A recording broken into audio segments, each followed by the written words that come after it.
Everyone, welcome back to BKNY Hoops. If you're new to the channel, I'm your host as always, Rashid White. All right, let's get into it. You see the title, you see the thumbnail over there. Day'Ron Sharpe going into training camp. He's going to get a hard look, and we're going to see if there's some off-season improvement. Key thing, man, off-season improvement. So 3 goals that are actually needed for Day'Ron Sharpe. This actually comes from the Nets Wire. I'm gonna see if I definitely concur with their analysis right there. So let's get into the let's get into this video. Let's get into this news article. I'm sorry. So Brooklyn Nets center Day'Ron Sharpe has high expectations for this upcoming season now that he's most likely the backup to starter Nick Claxton. While the way last season progressed, it seems like Sharpe is the guy that Brooklyn wants the backup center for the near future. I agree, man. I mean, he has some promise over there, most definitely. I've seen some little improvements last season. So let's get into it, man. He definitely needs to play with more force. He said the goal speaks to one of the elements of Sharpe's game that could potentially separate him from other backup centers in the league. With Sharpe's size, 6'11", 265. Yeah, that's a nice, pretty good size right there, man, to compare to other centers in the NBA there. So at times, Sharpe appears to be hesitant when it comes to using his size to explode to the rim. Some of that could be Sharpe trying to be cognizant of how someone of his size can easily draw offensive fouls. He may need to take those risks to allow his offensive game to grow. Yeah, I was going to say that actually too, man. He has to be kind of cognizant of the offensive fouls, man. Just kind of get a good feel for the. I mean, that'll come with more experience, man. He needs to actually get more playing time. I think they're going to give him a really hard look in the preseason. I hope so. I don't want to see the main guys pretty much, I don't know how many, it's like 4 or 5 preseason games.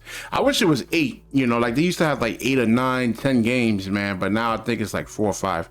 So develop a post move. While it's understandable, a Sharpe develop a post move or two because of the way the NBA is going these days. It still be useful for Sharpe to be able to contribute in a way if he screens and rolls games isn't working for some reason. So he needs, he could work on some post moves like a little jump hook, but like more like a little floater or something like that, like from like 10 to 15 feet when he actually does roll. And it's something he needs to work on. I gotta watch some of these guys in the off season and see if they really who's teaching these guys how to really truly play.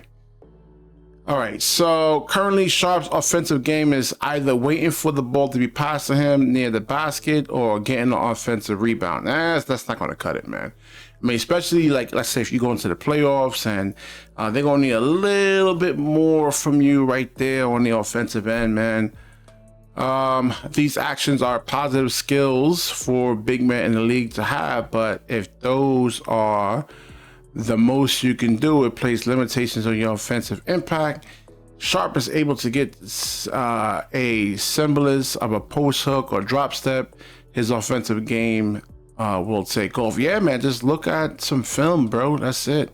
I mean, if I can do this stuff as an amateur hooper and just go watch tape of Olajuwon and all these guys, he can definitely do it on a pro level. All right. So limit foul trouble. Yeah, mainly the key right there, man. When Sharpe comes into the game, usually for Claxton, his responsibility is to defend the rim and make it tough for opposing teams to score in the paint. Throughout his career, Sharpe has been a good rim protector, but sometimes he gets into foul trouble as a result. It's not inherently a negative to take fouls, but if it prevents an easy inside bucket, but Sharpe tends to get into foul trouble when he doesn't move his feet well enough or is a touch late on the defensive rotations. All right, to avoid that, he will need to speed up his decision making so that he plays behind. He's behind the play less often. Yeah, most definitely, man. I mean, he can probably lose some weight, probably get down to maybe 250. If he is let's say protecting the rim, not swatting down, but just going up vertical. Just hands up and just go straight up. And if you want to take those swats, man, maybe do it understanding when you're going to actually come out the game, maybe do it right there. But you don't really have to be a shot blocker, but just like definitely what they say, protect the rim. And going vertical is the key right there for him. Until he can actually, I don't think he really has that athleticism to actually go out there. He's not like a Nick Claxton where he has these fast twitch muscles to get up off the floor really quickly, and you know, so but yeah, I mean, he's going to get a look in the preseason games there, and we're going to see what he actually worked on.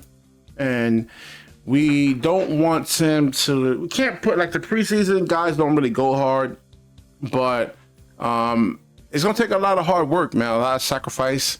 You know, these guys, you're not going to be a basketball player for the next 50 something years. You got like a minimum like 8 to 10 years.